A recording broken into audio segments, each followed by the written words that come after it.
चलिए आज हम लोग स्टार्ट करेंगे सब्जेक्ट फिनेंशियल मैनेजमेंट। सब्जेक्ट का नाम है फिनेंशियल मैनेजमेंट। इसका आज हम लोग पहला चैप्टर स्टार्ट करेंगे। पहला चैप्टर का नाम है बेसिक कॉन्सेप्ट। ये बेसिक कॉन्सेप्ट सिर्फ चैप्टर का ही नाम है, बट इसमें जो सब्जेक्ट मैटर है वो हम लोग बीकॉम फर्स्ट ईयर में ऑलरेडी पढ़ चुके हैं। इस चैप्टर का नाम है, देखिए, बेसिक कॉन्सेप्ट। इस चैप्टर से हर साल आप लोग का एफएम में लगभग 5 मार्क्स का क्वेश्चन आता ही है और बहुत ही इजी होता है। हम लोग ये chapter already BCom first year में पढ़ चुके हैं। मैथ में आप लोग का चैप्टर था, याद होगा आप लोग को, कंपाउंड इंटरेस्ट था। फिर और एक चैप्टर का नाम था एन्यूटी, कंपाउंड इंटरेस्ट, एन्यूटी। अगर ये चैप्टर आप लोग अच्छे से पढ़ चुके होंगे तो ये basic concept chapter easily clear हो जाएगा, इसमें कुछ भी है नहीं। तो याद होगा आप लोग को, हम लोग कंपाउंड इंटरेस्ट और एन्यूटी का चैप्टर जब शुरू किए थे तो आप लोग को 2-3 फार्मूला डिस्कस थे किए। वो फार्मूला क्या था, वो फार्मूला अगर सीख गए तो ये चैप्टर बिल्कुल ही, इस चैप्टर में कुछ भी नहीं है, आप लोग का 5 नंबर परफेक्टली आ जाएगा एकदम।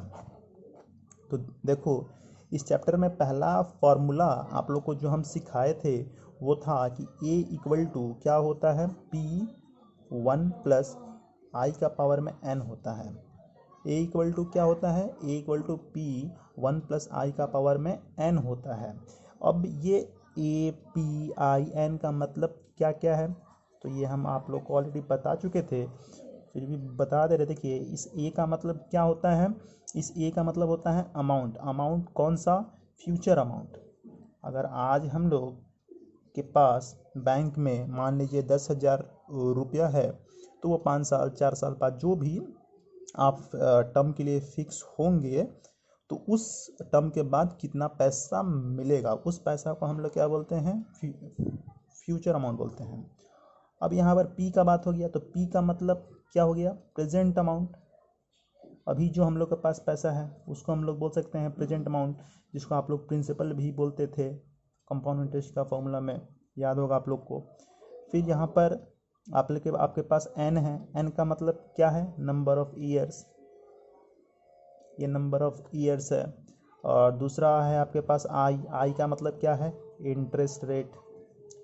अब देखिए, ये जो यहाँ पर आई है, हम लोग कंपाउंड इंटरेस्ट के फॉर्मूला में आर का भी यूज करते थे। जब आर का यूज करते थे तो जो आर के प्लेस पर फॉर्मूला लिखते थे वो परसेंटेज में लिखते थे, बट यहाँ पर आई का यूज है किए, इसलिए आप लोग मान लीजिए आपका परसेंटेज हो 10%, तो 10% को आपको 10% ना लिखकर इसको डेसिमल में है लिखना, 0.10 ऐसे करके लिखना है, ठीक है। अब दूसरा फॉर्मूला आप लोग सीखे थे, ये तो फॉर्मूला हो गया कंपाउंड इंटरेस्ट का, ये फॉर्मूला था आपका कंपाउंड इंटरेस्ट का। अब हम जो दूसरा चैप्टर एन्युटी चैप्टर बताए थे उसमें 2 फार्मूला आप लोग को बताए थे, टोटल 4 फार्मूला बताए थे, जिसमें से 2 फार्मूला का यूज इसमें हो सकता है। पहला फार्मूला था एम इक्वल टू क्या था, ए बाई आई 1 प्लस आई का पावर में n माइनस 1। इसका मतलब क्या क्या था, यहाँ पर m का मतलब क्या था, मैच्योरिटी अमाउंट। यहाँ पर n का मतलब क्या होता है, मैच्योरिटी अमाउंट होता है। a का मतलब क्या होता है, एन्युटी या फिर इंस्टॉलमेंट भी होता है इसका मतलब। फिर यहाँ पर आई है, आई का मतलब तो पता ही आप लोग को, इंटरेस्ट होता है। इंटरेस्ट को हम लोग को डेसिमल में है लिखना। और एन का मतलब यहाँ पर नंबर ऑफ इंस्टॉलमेंट होता है, ठीक है, कितना हम लोग को इंस्टॉलमेंट में पे करना होगा या फिर कितना इंस्टॉलमेंट में हम लोग को पैसा जमा है, वो होता है एन का मतलब। अब देखिए, आप लोग का क्वेश्चन ये होगा कि सर इसमें भी हम लोग कुछ पैसा जमा करते हैं और बाद में चलकर हम लोग को जो पैसा है मिलता है उसको भी हम लोग मैच्योरिटी अमाउंट बोलते हैं, तो इस अमाउंट और फ्यूचर अमाउंट में क्या फ़र्क है, या फिर ये दोनों फार्मूला में क्या फ़र्क है। ये दोनों फार्मूला में ये फ़र्क है, मान लीजिए, देखिए, इस फार्मूला का बात अगर हम लोग करें तो इस फार्मूला में है, जैसे कि आप लोग एग्जाम्पल से देखो, मान लो हम लोग के पास 10,000 रुपया है, हम लोग 10,000 बैंक में जमा कर दिए और 5 साल के बाद हम लोग बैंक से पैसा लेने गए, तो वो जो पैसा का कैलकुलेशन होगा वो इस फॉर्मूला से हो सकता है। बट अगर वही 10,000 रुपया हम लोग इस साल जमा कर दिए, फिर अगले साल, उसके अगले साल, उसके अगले साल, मतलब 5 साल तक जमा की और 5 साल के एंड में हम लोग पैसा लेने गए, उसका कैलकुलेशन इस फॉर्मूला से होगा। मतलब क्या है कि इसमें पैसा एक बार होगा जमा फिक्स जैसे, और इसमें बार बार जमा होगा, मतलब ईच ईयर, एवरी ईयर होगा जमा। जैसे कि ये एग्जाम्पल ले लीजिए LIC का पैसा।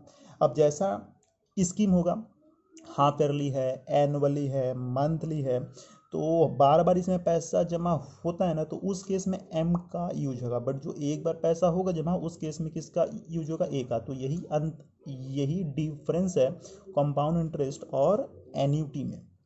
ये फॉर्मूला किसका है? ये है एन्युटी का। ठीक है।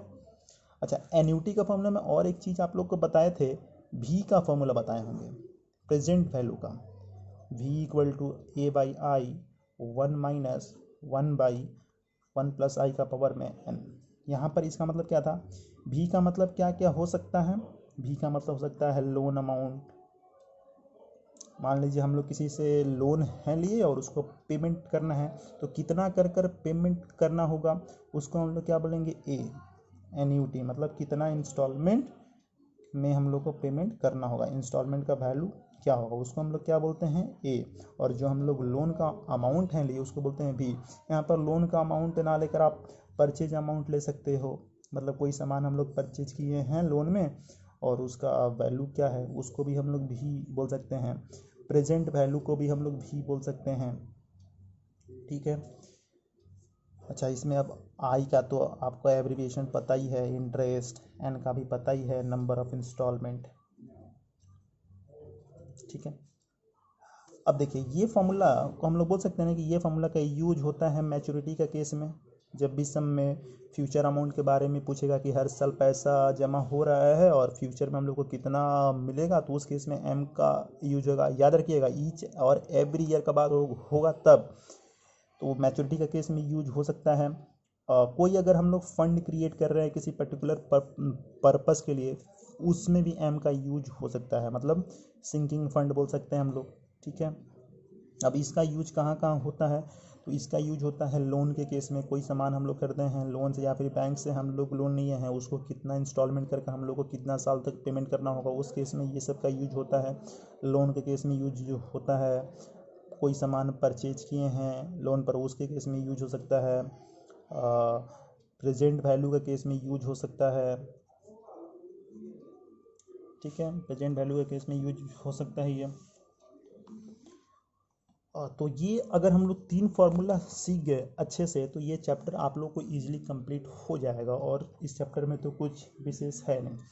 और एक चीज़ आप लोग इस चैप्टर में देखोगे आगे चलकर, इसमें बात होगा एक डिस्काउंटिंग फैक्टर का।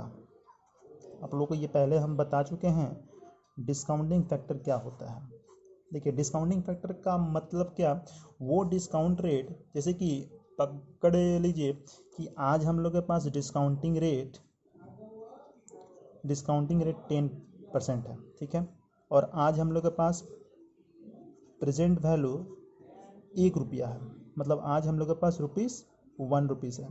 हम पूछे कि अगर हम आपको डिस्काउंटिंग रेट 10% देंगे तो 1 रुपया का वैल्यू 1 साल के बाद क्या होगा, तो उस केस में हम लोग को डिस्काउंटिंग फैक्टर का यूज करना पड़ता है। ये आप लोग के सम जब आएगा तो उसमें हिंट में भी इसका वैल्यू हो सकता है। तो देखो, इस केस में अगर 1 साल के बाद वैल्यू 1 रुपया का निकालना होगा, डिस्काउंटिंग फैक्टर 10% होगा, तो हम लोग कैसे निकालेंगे? डिस्काउंटिंग फैक्टर का फॉर्मूला होता है 1/1 + I का पावर में n। तो देखो यहाँ पर 1 को 1 लिखे, फिर 1 है तो 1 लिखे, प्लस है, फिर प्लस है तो प्लस लिखे, 1 और I है। I का मतलब क्या? डेसिमल में है लिखना। 10% है तो 10% को डेसिमल में लिखेंगे तो 0.10। और अगर 1 साल के बाद वैल्यू पूछा है तो n के प्लेस पर 1 लिखेंगे।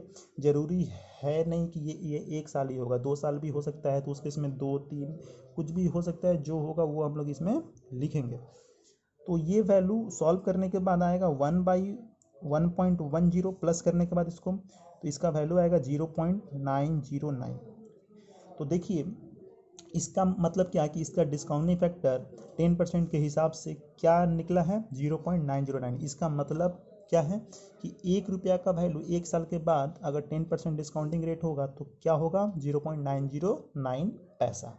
ठीक है, तो इस चीज़ को हम लोग बोलते हैं डिस्काउंटिंग फैक्टर। ये आप लोग के सम में कभी कभी हिंट में डायरेक्ट होगा और कभी कभी आप लोग को निकालना भी पड़ सकता है।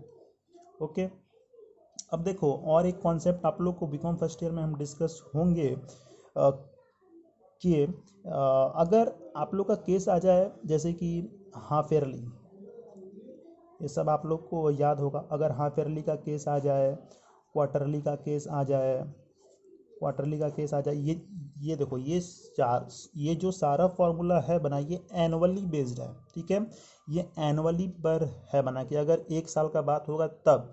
लेकिन अगर उसी में बात हो जाए हाफ ईयरली का, क्वार्टरली का, मंथली का बात हो जाए तो उस केस में हम लोग क्या करेंगे, देखिए उस केस में जहाँ जहाँ फॉर्मूला में आई है अगर हाफ ईयरली का बात होगा तो हाफ ईयरली 1 साल में 2 बार आता है, तो उस केस में आई को डिवाइडेड बाई 2 कर देंगे और ये जो एन है, ये जो फॉर्मूला में आप लोग एन देख रहे हो उस एन को हम लोग इंटू 2 कर देंगे, मतलब 2n हो जाएगा। ठीक है, ये क्या हो जाएगा 2n, और आई क्या हो जाएगा, आई के प्लेस पर हम लोग लिखेंगे i/2।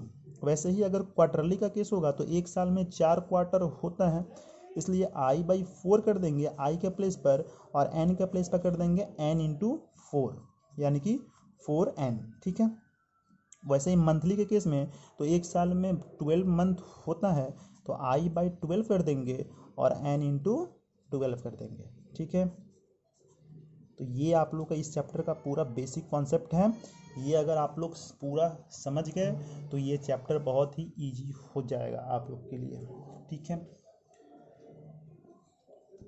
तो पहले इसको अच्छे से आप लोग समझो, उसके बाद हम लोग नेक्स्ट क्लास से कुछ प्रैक्टिकल सम इस पर हम लोग कर इस चैप्टर को फिनिश कर देंगे। ये बहुत ही छोटा चैप्टर है, इसमें हम लोग को 1 से 2 क्लास लगेगा। ओके।